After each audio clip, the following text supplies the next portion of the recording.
नमस्कार। बड़ी खबर पर बड़ी और सार्थक बहस के साथ हम लेकर हाजिर है 5 की पंचायत। मैं हूं आपके साथ रीमा पराशर। इस वक्त ईरान से जो तस्वीरें आ रही हैं वो है कि किस तरह से हिजाब के खिलाफ महिलाओं ने एक तरीके से आंदोलन छेड़ दिया है, क्रांति छेड़ दी है। और सिर्फ ईरान की ही बात नहीं है, बल्कि जब बात हिजाब के विवाद की होती है तो अब अलग अलग देशों की तरफ से बात सामने आने लगी है। महिलाओं ने आवाज बुलंद कर दी है और अब स्वतंत्रता का जो एक मामला है कि क्या किसी को धार्मिक स्वतंत्रता के आधार पर हिजाब पहनने की इजाजत हो या नहीं हो, यह तो एक अलग मुद्दा है क्योंकि इस पर बहस जारी है। लेकिन जिस तरह से आज सुप्रीम कोर्ट में इस मामले की सुनवाई होनी थी, फैसला आना था, सुनवाई 10 दिन तक चली, उसके बाद आज फैसला आना था, लेकिन एक बटा हुआ फैसला दिखाई दिया क्योंकि 2 जज अलग अलग ओपिनियन के निकले और इसलिए अब बड़ी बेंच को यह मामला चला गया है। लेकिन इस बीच अब फिर से देश में अलग अलग तरीके से इसके बाद से बयानबाजी शुरू हो गई है। कई सारे धर्मगुरु हैं जो इसके पक्ष में, जो पहले से बोलते आए हैं, वो आज भी बोल रहे हैं। और उसके अलावा बहुत सारी महिलाएं वो हैं जो कह रही हैं कि बात तो ये है कि क्या ड्रेस कोड का पालन करना चाहिए या नहीं करना चाहिए। कोई भी ये नहीं कह रहा है कि हिजाब के विरुद्ध बात की जाए, लेकिन बात तो ये हो रही है ना कि क्या स्कूल में यूनिफॉर्म चलेगी या फिर कि जो धर्मगुरु कह रहे हैं, जो मुस्लिम स्कॉलर कह रहे हैं, वो बात मानी जाएगी। तो जरा आज इस पर चर्चा कर लेते हैं क्योंकि अब बात जब इसको लेकर उठ चुकी है और विवाद भी खड़ा हो चुका है तो बहस तो लाजमी है। इस पर जरा आज अपने खास मेहमानों के साथ चर्चा करेंगे, लेकिन सबसे पहले देख लेते हैं कि आज जब सुप्रीम कोर्ट में यह बात सामने आई और उसके बाद बड़ी बेंच को यह मामला ट्रांसफर कर दिया गया तो अलग अलग हलकों में जो बयानबाजी हुई उसको जरा सुन लेते हैं।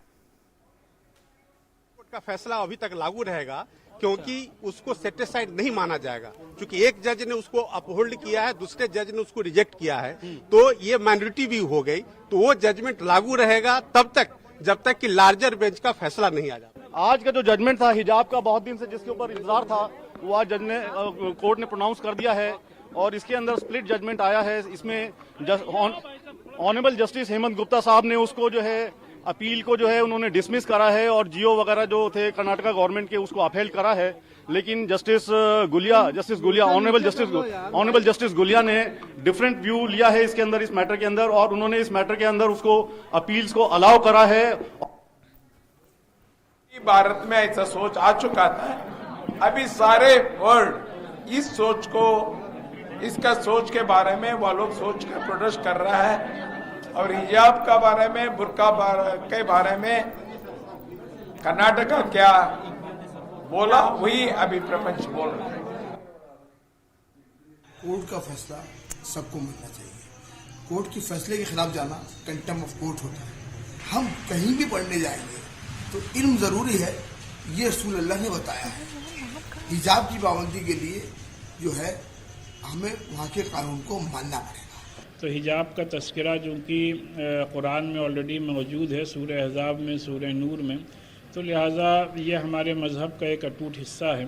और फिर जाहिर सी बात है कोई भी शख्स, किसी भी लड़की या औरत पे कोई ज़ोर ज़बरदस्ती नहीं की जाती है और बच्चियाँ इसको अपना मजहबी फरीज़ा समझ के अपना सर कवर करती हैं।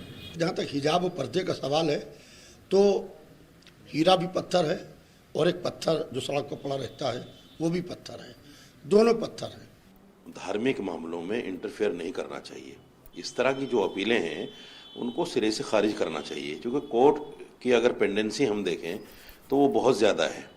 कोर्ट को कहना चाहिए सरकार को साफ तौर से कि ऐसे लोग जो इस तरह की अपील डालते हैं उनको कोई ना कोई पनिशमेंट होना चाहिए। हम ईरान में उन महिलाओं का समर्थन कर रहे हैं जो हिजाब का विरोध कर रही हैं, क्योंकि वो हिजाब की अनिवार्यता का विरोध कर रही हैं और हम भी उसकी अनिवार्यता का विरोध कर रहे हैं उनके साथ। और अपने देश में हिजाब पर बैन लगाना यानी ये तय करना कि वो नहीं पहना जा सकता है स्कूल और कॉलेज आने के लिए, हम उसका भी विरोध कर रहे हैं, क्योंकि महिलाओं की इच्छा और उनकी स्वेच्छा से ये फैसला होना चाहिए। स्कूल और कॉलेज का अगर यूनिफॉर्म है तो उसे सभी ने फॉलो करना चाहिए, और यही निर्णय जो आज कोर्ट लेगी ऐसे हमें उम्मीद थी, लेकिन उन्होंने लार्जर बेंच के लिए जो है वो ट्रांसफ़र किया है। लेकिन हमें पूरी उम्मीद है कि लार्जर बेंच के पास जो है वो थोड़ा टाइम जाएगा, लेकिन जो है वो हिजाब पे पाबंदी बहुत देशों में है और भारत देश में भी जो है वो स्कूल और कॉलेज में रहेगी। तो यही चाहते हैं कि भाई हिजाब रहना चाहिए। अगर हिजाब नहीं रहा तो क्या असर पड़ेगा लड़कियों पर? भाई समाज पर बुरा असर पड़ेगा, और इसीलिए इस्लाम ने समाज के अंदर बहरहाल ये जब लड़कियां जवान होने लगे तो उस वक्त हिजाब के लिए कहा गया। हाई कोर्ट का जजमेंट था, मेरी राय में it was bad in law, bad in terms of it contents, और it had misused Quranic commentaries and translation. This has serious ramification, should not have been allowed. ये जो कर्नाटका की मुस्लिम लड़कियां हिजाब पहन रही हैं, इसलिए पहन रही हैं क्योंकि कुरान में अल्लाह सुब्हानहू व तआला ने उनको ये कहा है, हुक्म दिया है, और वो इसलिए पहन रही हैं कि कुरान में अल्लाह ने कहा है। तो बीजेपी ने गैर जरूरी तौर पर इसको एक मसला बनाया। तो मसला आखिर कौन बना रहा है? बीजेपी बना रही है, जो कि ओवैसी साहब कह रहे हैं। लेकिन सवाल तो यहां पर यह खड़ा होता है कि जब महिलाएं इस बात को लेकर मुद्दा उठा रही हैं तो इसमें राजनीतिक दल कहां से बीच में आ जाते हैं? किसी भी दल को इसके लिए क्यों आरोपित किया जा रहा है? क्योंकि अब बात जरा करेंगे महिलाओं की, उन महिलाओं की जिनकी तस्वीर सामने आ रही है ईरान से सीधे, उन महिलाओं की जिनके ऊपर अगर वो कहती हैं कि हम नहीं पहनेंगे हिजाब, इस प्रतिबंध को हम नहीं मानेंगे, कट्टरपंथियों के खिलाफ हम मुंह खोलेंगे, तो पुलिस बर्बरता का उनको सामना करना पड़ता है, गोली चला दी जाती है उनके ऊपर। तो उन महिलाओं की आखिर क्या गलती है? और उन महिलाओं के हक की अगर बात होती है तो फिर आखिर इन कट्टरपंथियों को इतना गुस्सा क्यों आता है? क्यों दुहाई दी जाती है बार बार इस्लाम के नाम की? जरा इस पर भी आज विशेषज्ञों से बात करेंगे कि आखिर इस्लाम कहता क्या है। एक छोटा सा ब्रेक ले लेते हैं, ब्रेक के बाद फौरन लौटेंगे और हमारे जो खास मेहमान हैं उनसे आपका परिचय कराएंगे। आप देखते रहिए 5 की पंचायत। डर अब है किस बात का जब है साथ में नंबर 1 आयशर 551। एक जानदार शानदार 5 स्टार सीरीज ट्रैक्टर जो आपको हमेशा दे शुभ लाभ।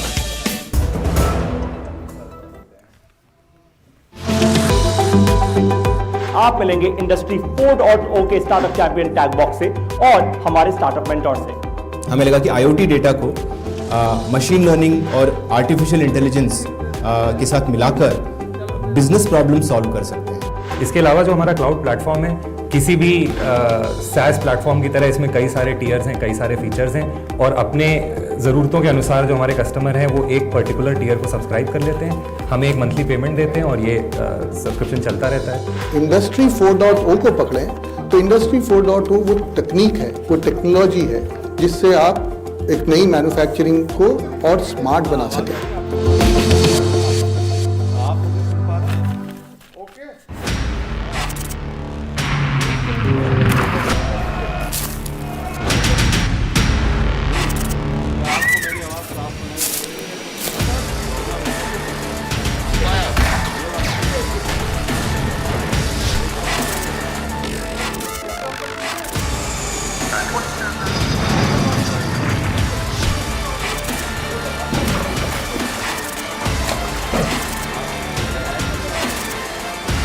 हमारे प्रोग्राम में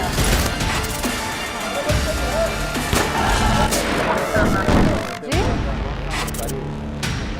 ज्यादातर वैसे होते हैं। कल तो 4 ब्रेक थे, कल मुझे बीच में रोक के ऐड लेने पड़े।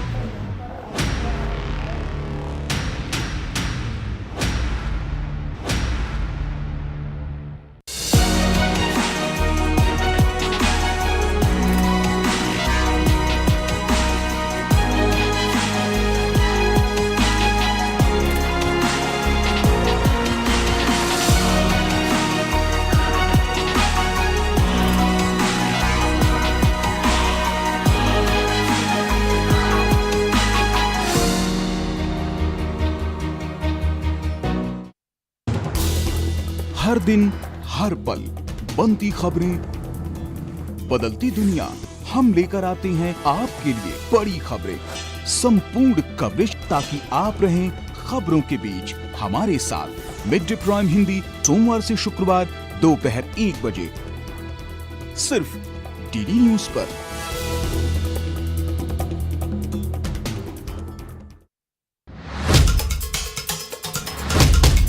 मकसद हो बुलंद लोकतंत्र की आवाज। 5 की पंचायत और बेहद ही खास मेहमानों का एक पूरा पैनल हमारे साथ इस वक्त जुड़ गया है। मैं आपका परिचय अपने मेहमानों से करा देती हूं। हमारे साथ मौलाना साजिद रशीदी जी हैं, जो कि स्टूडियो से सीधे जुड़ रहे हैं, इस्लामिक स्कॉलर हैं और इन सब मसलों पर बात करते हैं। हमारे साथ प्रोफेसर फिरोज अहमद बख्श साहब हैं, वरिष्ठ मुस्लिम स्कॉलर हैं, और उनसे भी हम जरा जानने की कोशिश करेंगे। जो पूरा मैं प्रोफेसर नहीं हूं। अच्छा, ठीक है। तो फिरोज अहमद जी हैं हमारे साथ में, नसरीन जावेद जी हमारे साथ सीधे जुड़ रही हैं, विमेन एक्टिविस्ट हैं। हमारे साथ शहनाज अफजल जी जुड़ रही हैं, जो कि महिला अधिकारों पर बात करती हैं और राष्ट्रीय मुस्लिम मंच के साथ जुड़ी हुई हैं। हमारे साथ विनोद मंसल जी हैं, जो कि वीएचपी के साथ जुड़े हुए हैं, उनके प्रवक्ता हैं, और उनसे भी हम जरा जानने की कोशिश करेंगे। लेकिन शुरुआत मैं जरा फिरोज अहमद जी आप ही से करना चाहूंगी।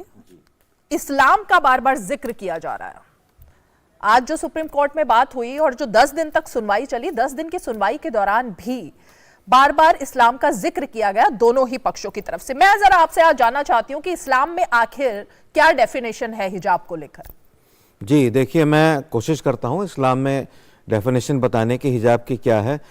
हिजाब का अगर हम देखें, पर्दे का जो जिक्र है, हमारे इस्लामिक एक्सपर्ट हमारे भाई बैठे हैं, सूरह निसा है, सूरह अहज़ाब है, उसमें ये क्लियरली लिखा गया है कि जो अपनी ख़वातीन हैं उनको आप ढका छुपा होना चाहिए और यह है कि पर्दे में रहना चाहिए। लेकिन पर्दे का मकसद ये नहीं है कि कोई कपड़े का टुकड़ा हो, हिजाब का टुकड़ा हो, इसका कोई मकसद नहीं है। दूसरी बात यह है कि अगर लोग ये समझते हैं कि बुर्का टॉप टू बॉटम काले या सफ़ेद रंग का है, किसी और रंग का वो हो, हिजाब दरअसल ठीक है, बिल्कुल ढका छुपा रहना चाहिए, हमारे यहाँ है इस्लाम में। लेकिन ये जो हिजाब है ये आँखों का हिजाब होता है, ये अंदर का शर्मो हया जो होती है उसका हिजाब होता है। ये जो अंदर का किरदार है, नेकी है, ये हिजाब उसका है। और मैं छोटी सी बात कह के बात को ख़त्म करूँगा कि कई बार ऐसा होता है कि जो बच्चियां जो हैं घर में बिल्कुल उनको निकलने दिया जाता, वो घर की खिड़की से बाहर झांक भी नहीं सकती और टॉप टू बॉटम बुर्के में रहती हैं। उसका क्या होता है, when they are suppressed and compress so much, तो डिप्रेस हो जाती हैं और अक्सर ऐसा होता है वो घर से भाग जाती हैं, कभी मुस्लिम बच्चों के साथ, कभी गैर मुस्लिम बच्चों के साथ। तो इतना जब दबाया जाएगा, उनकी अपनी आज़ादी है, मुस्लिम बच्चियाँ हैं, ठीक है, हम शरिया से चलते हैं, हमारा कुरान है, शरिया है, लेकिन वो हमारे सिर्फ अंदर घर तक जायज़ है। जब हम रोड पे आते हैं, वी आर ऑल मुस्लिम्स। तो मेरे आखिर में मैं कहना चाहूँगा कि देखिए कि जो फिर मैं कहूँगा जो डेफिनेशन हिजाब की है, हिजाब आंखों का है, शर्म हया का है, it is not a mere piece of cloth. और जो कुछ हिजाब के नाम में ईरान की पुलिस ने माशा अमीनी के साथ किया, या एक बच्ची थी इरम फातिमा, उसके साथ किया, उसकी शादी होने वाली थी, उसके वालिद उसकी कब्र पे जाके नाच रहे थे, उन्होंने ये कहा कि मेरी बच्ची की शादी होने वाली थी, पुलिस ने गोली मार दी। तो ये ऐसे वाक़यात देख के दिल छलनी हो जाता है। तो हमारी जो बच्चियां हैं हिंदुस्तान की, उनको सबक लेना चाहिए ईरान की बच्चियों से। रोड पे उतर गई, कहती हैं कि नो हिजाब नो किताब। अगर रोड पे इसलिए उतरती कि ईरान की जो बच्चियां हैं, ईरान की खवातीन हैं, उनके साथ देने के लिए, तब तो समझ में असल में हो क्या रहा है। इन बच्चियों को कुछ कट्टरपंथी लोग अपनी सियासत के लिए इस्तेमाल कर रहे हैं और वोट बैंक की सियासत भी हो रही है। ये नहीं होना चाहिए, ठीक है। हिजाब पे कोई ज़बरदस्ती नहीं होनी चाहिए। और बिल्कुल सही कहा, 2 जजेस ने बटावा जजमेंट दिया है, इस पे हमारे दोस्त भी प्रकाश डालेंगे, लेकिन ज़बरदस्ती नहीं होनी चाहिए। और जो बच्ची चाहे उसको, चाहे वो जीन्स पहनना चाहे, चाहे वो फ्रॉक पहनना चाहे, चाहे वो मेकअप करना चाहे, चाहे वो हिजाब बुर्का पहनना चाहे, हाँ, जबरदस्ती नहीं होनी चाहिए। ठीक है, ठीक है। नसरीन जी, नसरीन जावेद जी, किताब और हिजाब, अब तो ये बहस है ना, हिजाब को चुना जाए या किताब को चुना जाए, आप किसको चुनती हैं? देखिए, हिजाब तो हम लोग को पहनना है ही है, और हम लोग पहनते हैं। हमारे संविधान में आजादी, जिसको जो पहनना है वो पहने। तो ये हिजाब को लेके बैन क्यों लगाया जाता है? क्या बच्ची हिजाब, अब जब हमारे होठ हिजाब पहन के ले सकते हैं, तो हमें परीक्षा देने के लिए क्यों रोकते हैं हिजाब पहन के? हेलो, मेरी आवाज आ रही है? वक्त हिजाब पहना हेलो। हुआ है आपने। नसरीन जी बिल्कुल आपकी आवाज आ रही है, आप तक आवाज पहुंच रही है मेरी? जी। तो नसरीन जी कौन रोक रहा है आपको? आप इस वक्त बुर्का पहनकर बैठी हैं डिबेट शो में, किसने आपको रोका? नहीं, मुझे किसी ने रोका। जब कर्नाटक में बच्ची को हिजाब पहन के परीक्षा देने के लिए रोका गया तो मैं उस पर सवाल कर रही हूँ। हाँ, तो सवाल यहाँ पे ये है नसरीन जी, किताब और हिजाब की मैंने इसीलिए बात की कि परीक्षा देने के लिए अगर एक कोड ऑफ कंडक्ट है, अगर स्कूल में एक यूनिफॉर्म है, अगर एक ड्रेस कोड है, तो उससे भी ऐतराज है क्या? और उससे क्यों ऐतराज है? और ये सिर्फ क्लासरूम में है कि हिजाब ना पहने, आप स्कूल के कैंपस में कहीं भी पहन सकती हैं, मैदान में पहन सकती हैं। ठीक है, ठीक है, ठीक है, मैं आ रही हूँ, मैं एक एक करके नसरीन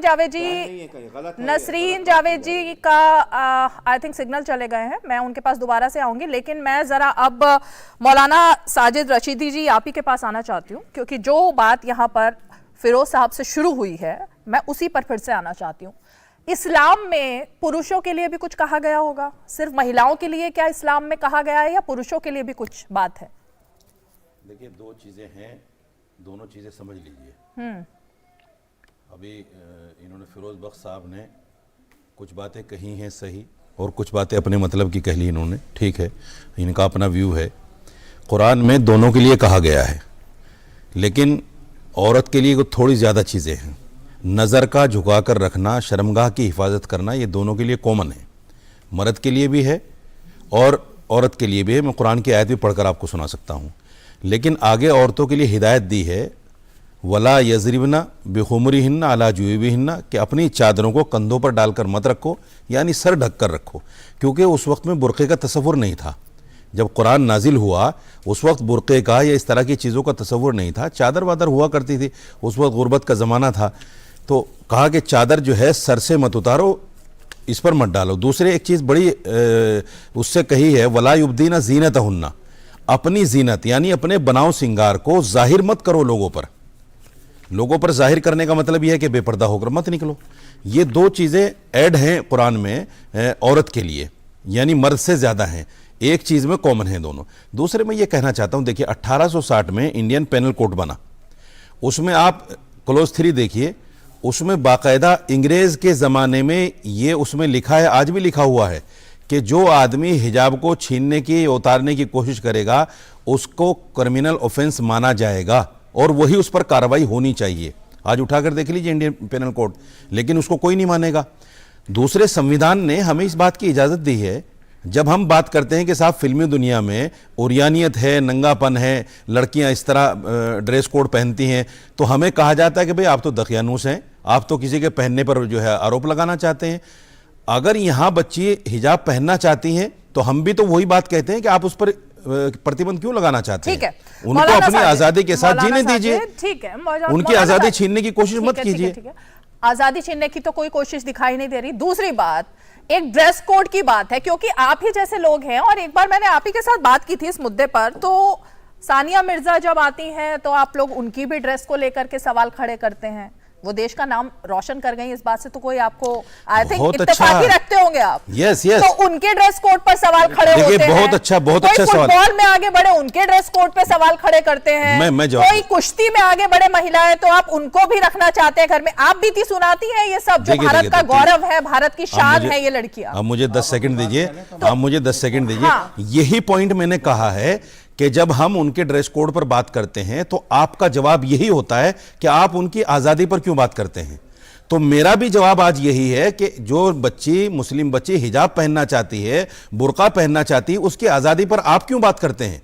लेकिन मुस्लिम बच्चियां जिनकी आप बात कर रहे हैं वो पढ़ना भी चाहती हैं, वो ये भी चाहती हैं वो अपने चॉइस के स्कूल में जाएं, हिजाब पहनकर, पसंद के स्कूल में पढ़ना भी चाहती हैं। मैं सैकड़ों बच्चियों के नाम गिनवा सकता हूं। कर्नाटक के अंदर ही एक बच्ची बड़ी वायरल हुए, इल्हाम नाम से, जिसने 2nd पोजीशन हासिल की पूरे स्टेट के अंदर हिजाब पहनकर।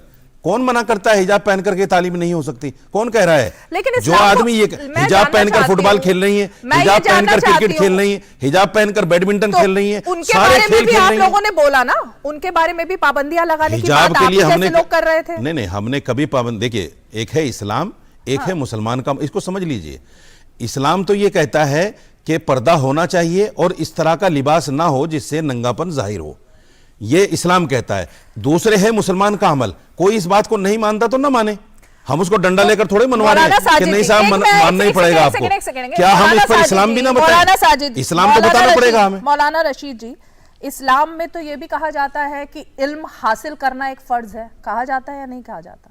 इस्लाम में तो फोटो खिंचवाना भी खराब माना जाता है। इस्लाम में तो टीवी पर बैठना भी खराब माना जाता है। कौन कह रहा है? किसने कह दिया? बैठे हैं ना टीवी। किसने कह दिया? क्या कहता है इस्लाम? बताइए आपने। आप बताइए, अब आप फतवा भी देंगे, टीवी पर बैठकर एंकर बनकर फतवा भी देंगे। फतवा दे दिया आपने, आपने फतवा दे दिया ना। आप लोग क्यों देना चाहते हैं? फतवा आपने दे दिया ना। आप लोग क्यों फतवा देना चाहते हैं? फोटो कौन कह रहा है फोटो खिंचवाना? अच्छा, फोटो खिंचवाना मना किसने कह दिया? चाहती है उनको फतवा क्यों दे रहे हैं? आधार कार्ड बनाते हैं, फोटो खींचता है। पासपोर्ट बनाते हैं, फोटो खींचता है। आप बाहर जाते हैं, वीजा बनती है, उसके लिए फोटो देना पड़ता है। राशन कार्ड बनता है, तो कौन कह रहा है मना है फोटो खींचना? पुरुषों के लिए तो कोई मना नहीं है। दूसरी बात ये ऐसे उल्टे फतवे मत दीजिए ना। हम क्यों फतवा उल्टी बातें मत कीजिए। आप तो लड़कियों को आप सवाल कीजिए, आपका अधिकार है, लेकिन आप यहाँ फतवा भी देंगे बैठकर, ये ठीक नहीं है। फतवा देने का पूरा एक ठेका ले लिया ऐसा लग रहा है। देखिए बात सुनिए, एक मिनट ऐसा लग रहा है ना बख्श साहब, एक मिनट देखिए। फतवे को भी आप समझ लीजिए, शायद आप उसको मिसकंडक्ट कर रही हैं। फतवे का मतलब पता क्या है? फतवे का मतलब यह है कि जो आदमी एक सवाल सामने से करता है कि साहब इस्लाम में इस मसले के ऊपर क्या कहा गया, कुरान और हदीस क्या कहती है, तो मुफ्ती उसको लिखकर दे देता है कि इस्लाम में इसकी ये मान्यता है, इस्लाम इसके बारे में ये कहता है, इसको फतवा कहते हैं। अब रही बात कि जो फतवा ले रहा है उसको मानता है कि नहीं मानता है, ये बिल्कुल अलग मैटर है। और अगर वो नहीं मानता है, नहीं मानता, कोई ना माने, कौन कह रहा है? धमकी दी जाती है। किसने कह दिया? ये होता है ना। किसने कह दिया? ये बताइए कौन? किसने कहा? कहां इस्लाम में है कि सर कलम कर दो? आप ये मुझे बताइए, इस्लाम में कहां है सर कलम? आप झूठी बातें क्यों कर रहे हैं टीवी पर बैठकर? कहां है सर कलम करना इस्लाम में? कहां सर कलम करना इस्लाम में? आप इस्लाम पर इल्जाम लगा रही है बैठकर। देने की कोशिश हो रही है। आप सरकारी चैनल पर इस्लाम पर इल्जाम लगा रही है। आप इस्लाम, आप सरकारी चैनल पर मुसलमान को बदनाम करने की कोशिश कर रही है। गलत कह रही हैं आप इस्लाम। आप वापस लीजिए अपने अल्फाज। कहां कहा है सर कलम करने के लिए इस्लाम में? वापस लीजिए अल्फाज, अपने अल्फाज वापस लीजिए, अपने अल्फाज वापस लीजिए। आप इस्लाम नहीं कहता किसी के सर कलम करने को। नहीं, आप इस्लाम का नाम लेकर फतवे जारी करेंगे।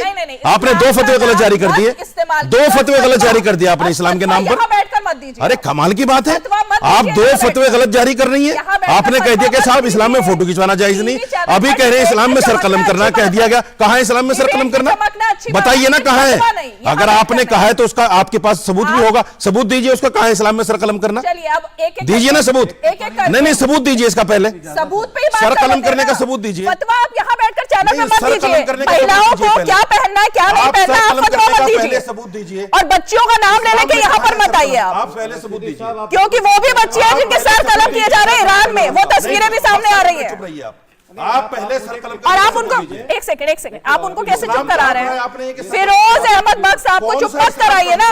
चलिए ठीक है, टिप्पणी मैं कर रहा हूं। फिरोज साहब आप बहुत कुछ कहते हैं, 10 मिनट से आप ही बोले जा रहे हैं, और भी लोग हैं। मौलाना रशीदी आप शो को हाईजैक नहीं करेंगे यहाँ पर। मेरी बात सुनिए, आप शो को हाईजैक कुछ नहीं कह रहे हैं। जो हमें से लोग इस्लाम के बारे में मिसलीड और मिसगाइड करते हैं उसी में बोलती है। मौलाना रशीदी आप अकेले यहाँ पर नहीं है, बहुत ज्यादा एक्सपर्ट लोग बैठे हुए हैं। हर आदमी इस्लाम को नहीं मिसकोट करता है। हाँ, मैं एक बात कह दूं, इस्लाम को मिसकोट मत अरे कीजिए, ऐसा है, कोई गलत कोट नहीं कर सकता। मेरी बात सुन लीजिए आप, अरे आप सुन तो लीजिए यार। फिरोज अहमद आप मुझे, आप थोड़ा खामोश हो जाइए, सब्र तहम्मुल से काम लीजिए, धैर्य से काम लीजिए जी। अगर आप बोले जाएंगे अरे इस्लाम के, हम भी इस्लाम के ठेकेदार आप नहीं है, इस्लाम की दुकानदारी आप नहीं करते। हम भी, मैं भी एक मौलाना हूं, बगैर दाढ़ी का, बगैर टोपी का। मान लीजिए इस बात को, इस्लाम को गलत कहा जाएगा तो इस्लाम को गलत कहा जाएगा, मैं भी बोलूंगा, ठीक है। सबसे ज्यादा गलत इस्लाम के बारे में आप बोलते हैं, आप जैसे लोग, आपके भाई बंधु बोलते हैं, जो आपकी तरह आ जाते हैं टोपी पहन के बारिश लोग। मेरी बात पूरी होने दीजिए। देखिए सुनिए, थोड़ा ठंडक में, ये एजुकेशन की बहस है, ये लड़कियों के कॉलेज जाने की बहस। अरे मेरी बात सुन लीजिए, मेरी बात सुन लीजिए। अभी आपने एक बात कही, सुनिए, रीमा ने एक बड़ी अच्छी बात कही, सुनिए, रीमा ने शुरू में बात कही कि इस्लाम में इकरा, prophet Mohammad peace be upon him. आप कह दीजिए मुझसे गलती हो गई। इकरा दिया था, इकरा का आपका चुप रहना इस बात का सबूत है कि आपके पास सबूत नहीं है इस बात के लिए। जो आपके जो चंद भाई बंधु हैं, उन्होंने कट्टरपंथी के जरिए इन बच्चियों को इकरा से हटा लिया। अगर इस्लाम पढ़ने से हटा लिया।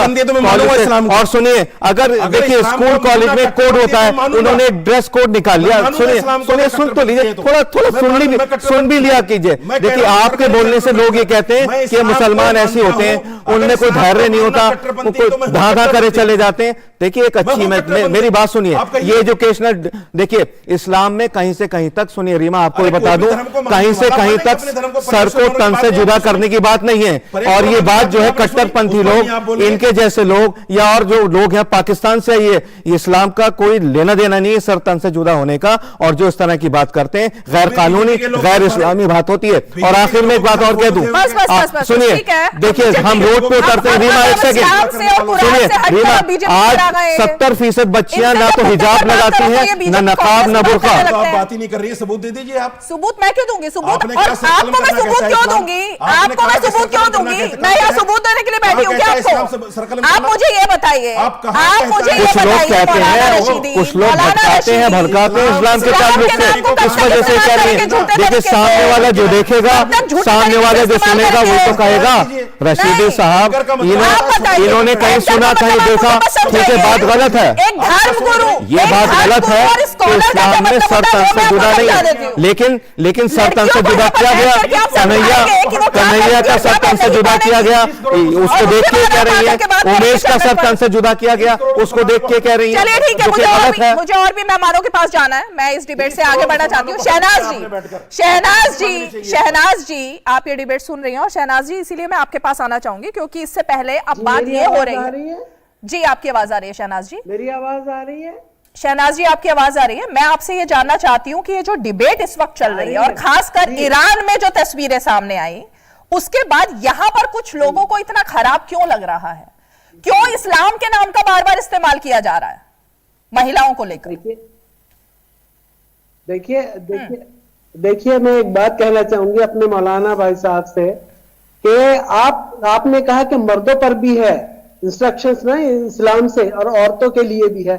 आप एक बात बताइए, आज हजारों लड़कियां गांव की, मेरी बच्चियां जो है ना स्कूल कॉलेज नहीं जा पाती है। क्यों नहीं जा पाती? क्योंकि माहौल वहां के खराब है। वो बच्चे स्कूल नहीं जा पाती क्योंकि वहां का माहौल, क्या कहते हैं माँ बाप और भाई लोग कि माहौल खराब है। माहौल खराब किसने किया हुआ है? किसने माहौल खराब किया हुआ है? आप अपनी नजरों को लगाम दीजिए। जो बाहर के पुरुष है ना, जो पुरुष वर्ग है, वो बाहर बैठा रहता है, देखता रहता है कौन आ रही है, कौन जा रही है, छेड़ना उनका काम होता है, बच्चियों को बाहर नहीं निकलने देते। तो ये आप अपनी नजरों को वो कीजिए, आपकी नजरें भी झुकी हुई होनी चाहिए। एक शरीफ इंसान, एक शरीफ मर्द का भी है, औरत के लिए तो है कि वो औरत नजरें झुका के चले, ढक के चले, लेकिन मर्दों का भी, इन मर्दों ने जो है माहौल खराब किया हुआ है, जिसके चलते औरत बेचारी जो है परेशान है। आप एक बात देखिए कि एजुकेशन का जहां तक ताल्लुक है, बच्चियां पढ़ी लिखी नहीं, आज इतनी लड़कियां, हेलो मेरी आवाज आ रही है? जी बोलिए। हेलो जी शहनाज जी बताएं। आज इतनी लड़कियां जो है अनएजुकेटेड हैं और लड़के भी अनएजुकेटेड हैं। आपने देखिए उनकी शादियां नहीं हो रही। क्यों शादी नहीं हो रही? क्योंकि दहेज मांगते हैं, और गरीब लोग दहेज कहां से दे? पढ़े लिखे बच्चे होंगे तो उनके यहां से ये जो दहेज को लेकर है, ये दूसरी बातों को लेकर है, समाज में आज हमारे खाई बनती जा रही है जबरदस्त। ये सब खत्म होगा एजुकेशन होने से। आज मैं कहती हूँ जो ड्रेस कोड है स्कूल का, कॉलेज का, वहां तक आप इसको रखें ना। आपका अपनी तरबियत पर भरोसा नहीं है कि आप अपनी बच्चों को इस तरह की तरबियत दें कि उनके अंदर शर्म और हया उनके अंदर हो। हाँ ठीक है, मैं मानती हूँ कि ड्रेस है हमारी, स्कूल कॉलेज की ड्रेस कभी भी ऐसी बेशर्मी वाली नहीं होती है, वो हमेशा अपनी शर्मगाह को ढकने वाली ड्रेस होती है। लेकिन उसके बाद में हमारी बेटी, आप उन मुसलमानों के लिए फतवा नहीं देते जो नग्नता का प्रदर्शन करते, ऐसे ड्रेस पहनकर बच्चियां बाहर जाती है, जो हम सोच भी नहीं सकते, वो लगता है फिल्मी दुनिया से ताल्लुक रखती हैं। आज उन मुसलमानों को देखिए ना आप, उनके लिए तो कोई फतवा निकालिए। जो बच्चियां पढ़ रही हैं, कॉलेज जा रही हैं, उनके लिए आप लगे हुए हैं कि इन्हें रोक लो किसी तरह से, सिर्फ एक हिजाब के लिए। ठीक है, मैं आपको इस बात के लिए सोचना होगा कि आप अपने समाज, मैं जरा विनोद बंसल जी के पास आऊं, लेकिन ठीक है मैं विनोद बंसल जी के पास आऊं, लेकिन शहनाज जी ने इतना बड़ा मुद्दा छेड़ दिया है जिस पर तो मौलाना साजिद, अब एंकर पर हमला करने से कुछ नहीं होगा। अगर शहनाज जी कुछ सवाल खड़े कर रही हैं कि किन लोगों पर फतवा जाहिर होता है, और जो बात लिखी हुई है नजर भर के देखना, दोबारा ना देखना, ये बात पुरुषों पर लागू होती है नहीं होती? ये कहाँ लिखा हुआ है? कौन से धर्म में नहीं लिखा है ये? अरे बोलने दिया या इसमें भी दिक्कत है कुछ? मर्दों के लिए बराबर से है। बहुत सही बात कही कि एक बार नजर पड़ गई गलती से दूसरी नजर नहीं पड़नी चाहिए, क्योंकि वो अपनी बेटी भी हो सकती है, बहन भी हो सकती है, माँ भी हो सकती है। कंटिन्यू देखते रहते हैं, दूर तक जहां तक बच्ची जा रही है वहां तक नजरें इनकी जाती हैं, उसको घर पहुंचा कर आती है। मौलाना साजिद बोलिए, मौलाना साजिद। दुबई किया हुआ है। नहीं, अब आपके पास जवाब नहीं है क्या? इतनी देर से आपने मुझ पे अटैक किया, अब जरा जवाब भी दे दीजिए ना जब सवाल किया जा रहा है। अब जवाब भी दे दीजिए आप मौलाना साजिद, क्योंकि धर्मगुरु का कुछ तो हक होता है, कुछ तो उसके भी बात होती है कि वो समाज में क्या फैला रहा है। अब सुनिए मेरी बात। हाँ, मैंने आप पर कोई अटैक नहीं किया, मैंने आपसे उस बात का सबूत मांगा जिसमें आपने कह दिया कि इस्लाम सर कलम करने को कहता है। मैंने ये नहीं कहा, मैंने ये बिल्कुल नहीं कहा, मैंने इस्लाम सर कदम करने को कहता है। मैंने कहा जो आपके कट्टरपंथी लोग जिनको आपने एक तरीके से नहीं, आप गलत बयानी मत कीजिए ना, मत कीजिए, यही दिक्कत है आपके साथ। बिल्कुल रिकॉर्ड है और इसीलिए मुझे पता है मैंने क्या बोला, और मुझे ये भी पता है आप क्या बोल रहे हैं। मैं बिल्कुल ये भी मानती हूँ आप क्या बोल रहे हैं। रशीदी साहब, इसलिए बात को डाइवर्ट मत कीजिए, बात को डाइवर्ट मत कीजिए, मुद्दे पर आइए। एक कन्हैया लाल का सर तन से जुदा किया गया और महाराष्ट्र में भी एक का सर तन से जुदा किया गया, तो ये जो देखेंगे वही तो बोलेंगी। इस्लाम में कहीं से कहीं तक सर तन से जुदा की कोई बात नहीं है, और इस्लाम को तो किसी बीच में मदद से भी नहीं है, किसी जगह नहीं है, कुरान में नहीं है, हदीस में नहीं है। मत सेकिए ना सब लोग अपने यहाँ पर जी, इस्लाम को मत बीच में। अगर कोई गलत आदमी काम करता है मुसलमान, तो पूरे मुसलमान जो है उसमें शामिल नहीं होते हैं। इक्का दुक्का गलत लोग हर जगह होते हैं। पूरी मुस्लिम बिरादरी को बदनाम करने की जरूरत नहीं है। मौलाना साजिद, ठीक है चलिए, अब आप मौलाना साजिद मेरे ख्याल से सोच में पड़े हुए। मैं विनोद जी के पास नहीं, मैं विनोद जी के पास चली जाती हूँ। आप जवाब बीच में बोल जाते हैं। चलिए बोलिए। इस्लाम, देखिए आपने मुझे एज ए इस्लामी स्कॉलर बुलाया है, तो मैं तो इस्लाम की ही बात करूंगा ना। बोलिए, मैं इधर उधर की बात नहीं करूंगा। सही बात आप ये कह रहे हैं कि इस्लाम क्यों जाते हो? आप कह रहे हो इस्लाम को, मैंने गलत बात नहीं की, मैंने कुरान को कोड किया है। अगर कोई आदमी मेरी इस बात को गलत साबित कर दे तो मैं माफी मांग लूंगा। आपने गलत कही है, कोड कर रही है सर। नहीं, इस्लाम को कोड नहीं किया, उन्होंने एक समाजी इशू उठाया, एक समाजी इशू उठाया उन्होंने।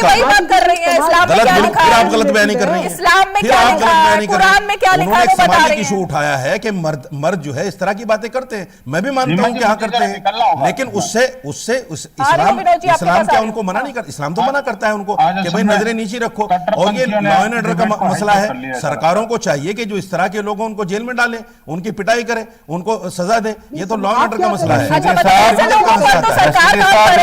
ने बहुत बड़ा मकाम दिया है, बहुत बड़ा मकाम दिया है औरत को। औरत के पांव के नीचे जन्नत होती है, इतना बड़ा मकाम दिया है, ठीक है, और बराबरी दी है। लेकिन चंद मुसलमान हमने से, मैं आपकी तरफ इशारा नहीं कर रहा हूं, उन्होंने सारे हकूक जो है गस्ब कर लिए हैं, ले लिए हैं मुस्लिम खवातीन से। मसला सारा ये है, उनकी वजह से पूरा इस्लाम कुरान बदनाम हो रहा है। इस्लाम ने हुकूक दिए हैं, आपको बिल्कुल पता नहीं है। अरे मैं ये तो कह रहा हूँ, इस्लाम ने हुकूक दिए हैं, प्रॉपर्टी में हुकूक दिए, सब जगह दिए हैं। और इस्लाम ने ये कहा है माँ के पैरों तले जन्नत होती है। पढ़े लिखे कैसे पढ़े लिखे सुनिए, ऐसा है, हुकूक इस्लाम देता है, मैं नहीं देता। गोल पोस्ट चेंज मत करिए, कोई मौलाना नहीं देता। गोल पोस्ट चेंज मत करिए, जवाब दीजिए। आप मैदान छोड़ के बाहर जाए, इस्लाम ही देता है हुकूक, आपको तो इतना भी पता नहीं। मैं ये तो कह रहा हूँ, इस्लाम ने हुकूक दिए, इस्लाम ने खवातीन को, माँ को इतना बड़ा हक दिया, उसके पैरों तले इस्लाम ने दिया, मुसलमान आप सुन नहीं रहे, अनसुनी कर रहे हैं उस बात को ना। बाकी किसी को इस्लाम की समझ है, सिर्फ आपको समझ है, आप ये कहना चाह रहे हैं लगातार। कोई मुसलमान हुकूक नहीं दे सकता, मैं ये कह रहा हूं। चलिए मैं विनोद बंसल जी के अपनी बात पर हूं। ये इस्लाम ने हुकूक दिए हैं। मुसलमान कौन होता है हक देने वाला? इस्लाम ने हक नहीं दे रहा, हक ले रहे हैं करना है मुस्लिम खवातीन के, हमें इंप्लीमेंट करना है। इनको नहीं पता, 3 सेकंड में तलाक दे देते हैं, खाने में नमक ज्यादा हो गया तो तलाक, साड़ी पहन ली तो तलाक, मॉल चली गई बीवी तो तलाक। ये क्या था? वो तो शुक्र करो 3 सेकंड वाली तलाक खत्म हो गई, अब वो बदल गई तलाक हुस्ना में। वो 3 सेकंड वाला मामला 3 महीने पे डाल दिया है, वो भी मेरे ख्याल से सरकार खत्म कर देगी, उसके लिए पिटीशन डाली हुई है। ये तलाक तो तलाक का एक कानून सबके लिए होना चाहिए, पर्सनल लॉ से नहीं चलनी चाहिए। बाद अगर इस तरह की कोई जुर्म हो रहे हैं तो यूनिफॉर्म सिविल कोड आ जाएगा, सारी तलाकें चली जाएंगी। मौलाना साजिद रशीदी जी, आप उसको डिफेंड कर रहे हैं ट्रिपल तलाक को? अगर कानून का उल्लंघन हो रहा है कहीं पर, ये एक जुर्म है। मैं कब डिफेंड कर रहा हूं? मैंने ये कहा कि किसी का चल रहा है। सुनो, मैंने कहा कानून बनने से गुनाह खत्म नहीं होते, कम होते हैं। कम हुआ है, वो भी कम हुआ है। आप रेप को देखिए कितने सख्त कानून है, लेकिन हो रहे हैं। और नेता कर रहे हैं जो पार्लियामेंट में बैठ के कानून बनाते हैं, वही नेता कर रहे हैं। ये तो आप जस्टिफाई कर रहे हैं, रेप्स को भी जस्टिफाई कर रहे हैं और दूसरे जस्टिफाई कर रहा हूं। अगर नेता कर रहे हैं रेप तो मैं जस्टिफाई कर रहा हूं। चलिए मौलाना रशीदी, शहनाज जी ने जो मुद्दा खड़ा किया, जो उन्होंने आपसे सवाल खड़े किए, उन्होंने भी जिक्र किया कि किस तरह से इस्लाम में, कुरान में लिखा है कि लड़कियां अगर जा रही हैं तो आप उनको नजर उठाकर ना देखें, उनकी ड्रेस को ना देखें कम से कम, क्योंकि ये सब चीजें जो है ये भी कम से कम कुछ तो लड़कों पर, और इसमें इस्लाम और कुरान को हटा भी दे तो ये तो एक हर संस्कार घर में सिखाए जाने की जरूरत है ना, धर्म गुरुओं की तरफ से सिखाए जाने की जरूरत है। जिम्मेदारी है, कौन कहता है? मैंने कब मना किया? मैंने कहा कि कुरान में ये कॉमन बात है दोनों के लिए कि नजरें नीची रखो, अपनी शर्मगाह की हिफाजत करो। मैंने तो कहा है उस बात को, शुरू में बैठते ही कहा है। शहनाज जी ने तो बाद में कहा, मैंने पहले कहा है। ये मर्दों की जिम्मेदारी है, कौन कहता है? हम नहीं भागते। तो अगर जो मर्द अपनी जिम्मेदारी नहीं अपना रहे उनको भी ये बात इस बात पे तो नवाज देवबंदी ने कि जो बच्ची जा रही है वो मेरी बेटी भी हो सकती है, बहन भी हो सकती है। सुनो यार मेरे भाई, बीच में मत बोला करो। मुसलमान के अमल से अगर इस्लाम को देखोगे तो आपको बहुत बुराई नजर आएगी। इस्लाम को इस्लाम की ही नजर से देखो। मुसलमान तो शराब भी पीता है, मुसलमान तो जिना भी करता है, वही तो आपसे कहा जा रहा है, चोरी भी कर रहा है, मुसलमान तो सब कुछ कर रहा है। इसका इस्लाम से क्या लेना देना है? अगर कोई गुनाह कर रहा है तो अपनी जात के लिए कर रहा है। मगर मसला क्या होता है, सामने वाला कहता है ये मोहम्मद मुर्तजा है, अगर वो गलत काम करेगा सोचेगा इस्लाम भी ऐसी होता है, तो नहीं होता है। मसला यही है, सारा मसला यही है। आप तो इस्लाम को गालियां देते हो टीवी में। कौन गाली दे रहा है?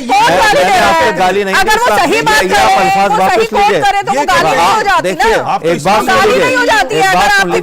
इस्लाम को बदनाम आप कर रहे हैं, इस्लाम को जेर आप जैसे उलेमा कराम कर रहे हैं। देखिए मैं उलेमा की बड़ी इज्जत करता हूं, मैं देखिए आप जैसे आलिम अकाबिर अमाइद की इज्जत करता हूं, लेकिन अगर आप दूसरे पे आप गलत इल्जाम लगाएंगे वो बर्दाश्त नहीं करूंगा।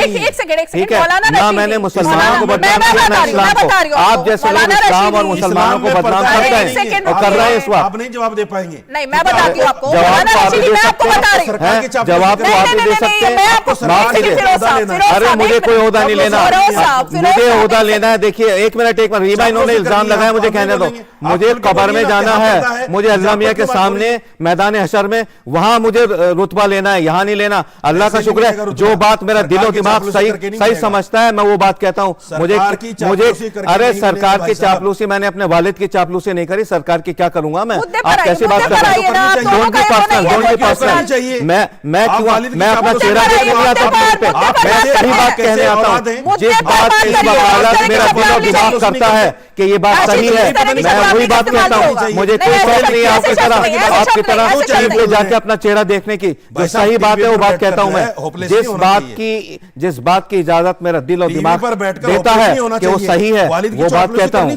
अरे मेरी बात सुनिए, आप गलत बात कह रहे हैं ना। मैं क्यों किसी की चापलूसी करूंगा? मैं किसी सरकार की, किसी पार्टी की चापलूसी नहीं करता हूं, ये आप समझ लीजिए। आप बहुत अच्छी औलाद है आप तो, जिसने बाप की आप गलत इल्जाम ना लगाइए। आपके पास जवाब नहीं होता, आप पर्सनल हो जाते हैं, आप जातियात पे उतर आते हैं। आप जातियात पे ना उतर आइए। आपसे सवाल पूछो बायोलॉजी का, आप जवाब देते हो। ये आप लोगों का पर्सनल फोरम नहीं है सर। अरे ये पर्सनल फोरम नहीं है। मौलाना रशीदी एक सेकंड, ना सरकार की ना अपने वालिद की। एक सेकंड, सही बात की चापलूसी कर रहा है? आपने सही बात कहीं शुरू में, मैंने वकालत कही। मौलाना रशीदी और फिरोज साहब, आप दोनों का पर्सनल लड़ाई का मंच नहीं है। ये पर्सनल लड़ाई का मंच नहीं है। इतने अहम मुद्दे पर हम चर्चा कर रहे हैं, उस पर लौट कर आते हैं ना। तालीम का मुद्दा है, बच्चों की तालीम का है। 10 महीने से क्लास नहीं जा रहे हैं, उनके फ्यूचर का क्या होगा? बिल्कुल सही बात है। करनी चाहिए जिनको ये पता नहीं। कितना नुकसान हो गया। आप जैसे लोगों ने उनको भड़का दिया कि भाई हिजाब नहीं है तो क्लास में मत जाओ। क्या होगा उन बच्चियों का जो कि आगे जाके फौज में जा सकती थी, वो जर्नलिस्ट बन सकती थी।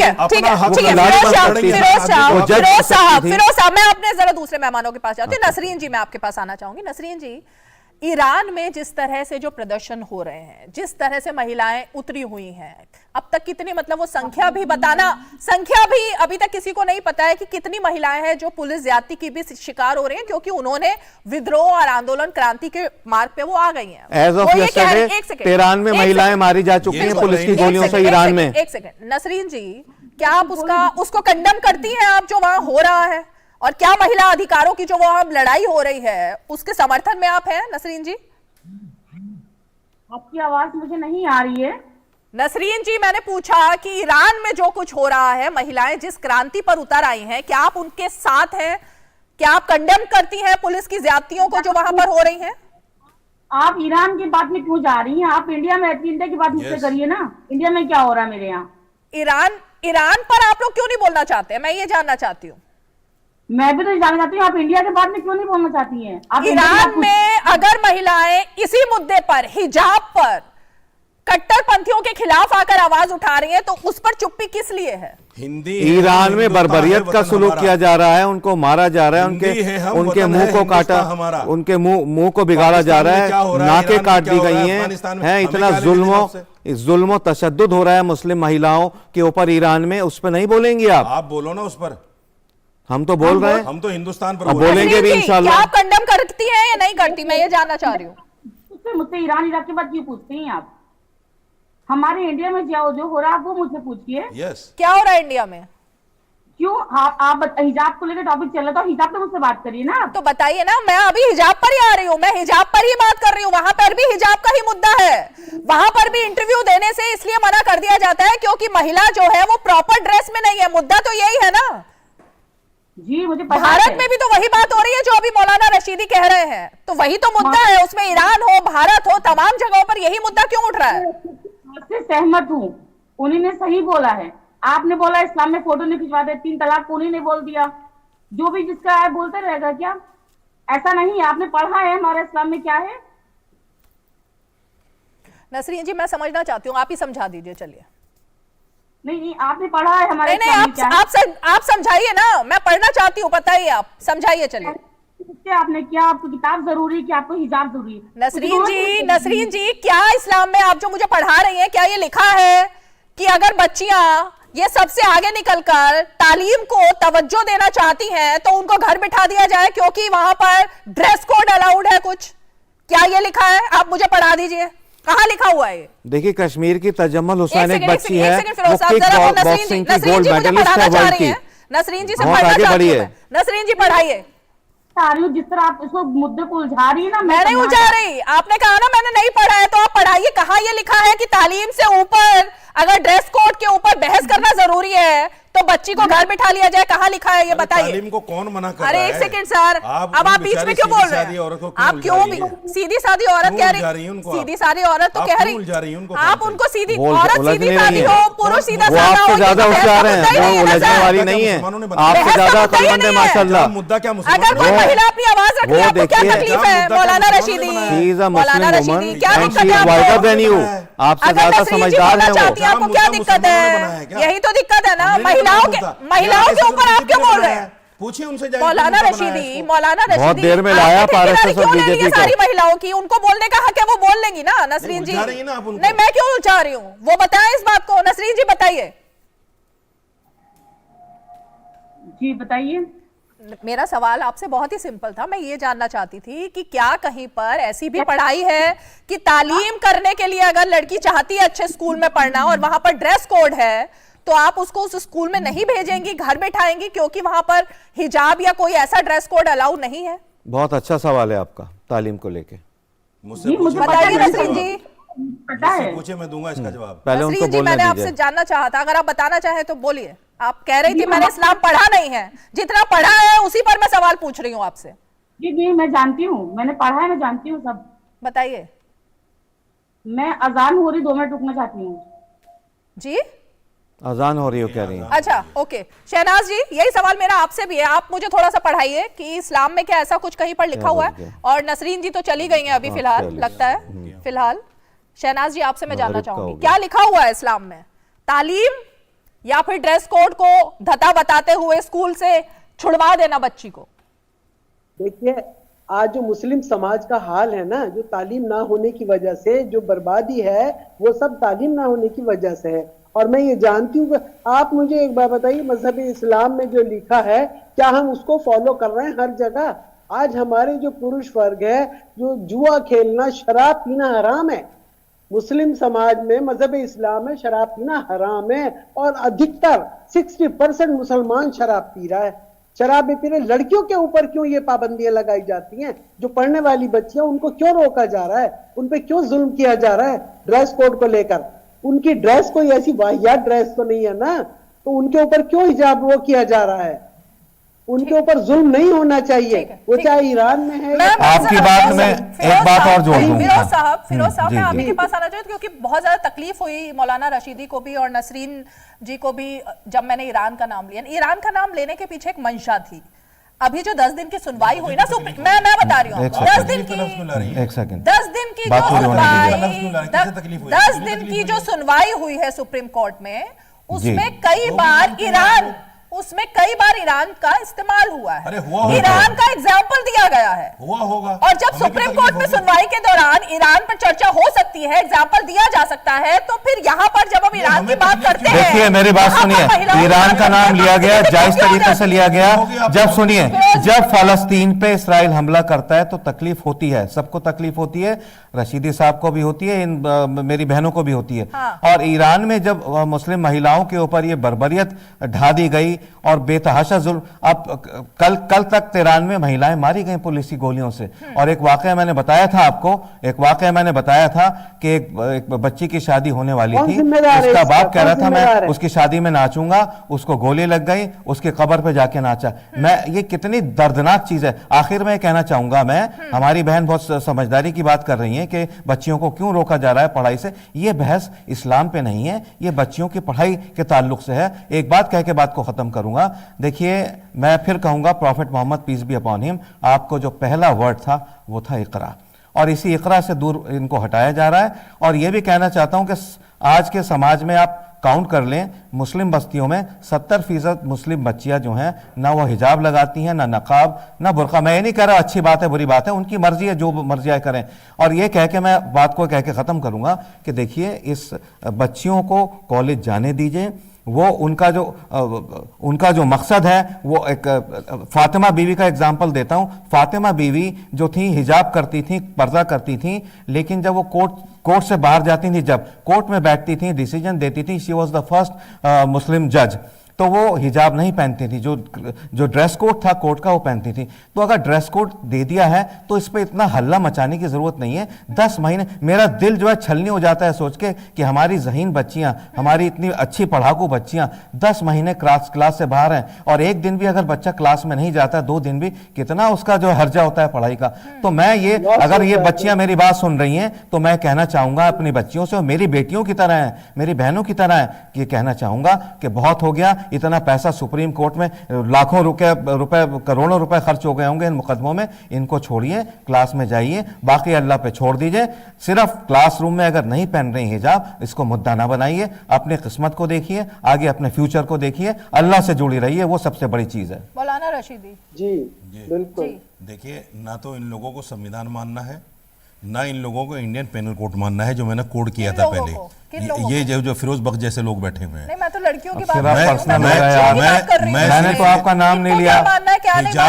आपको जवाब नहीं बनता तो आप मेरा नाम ले,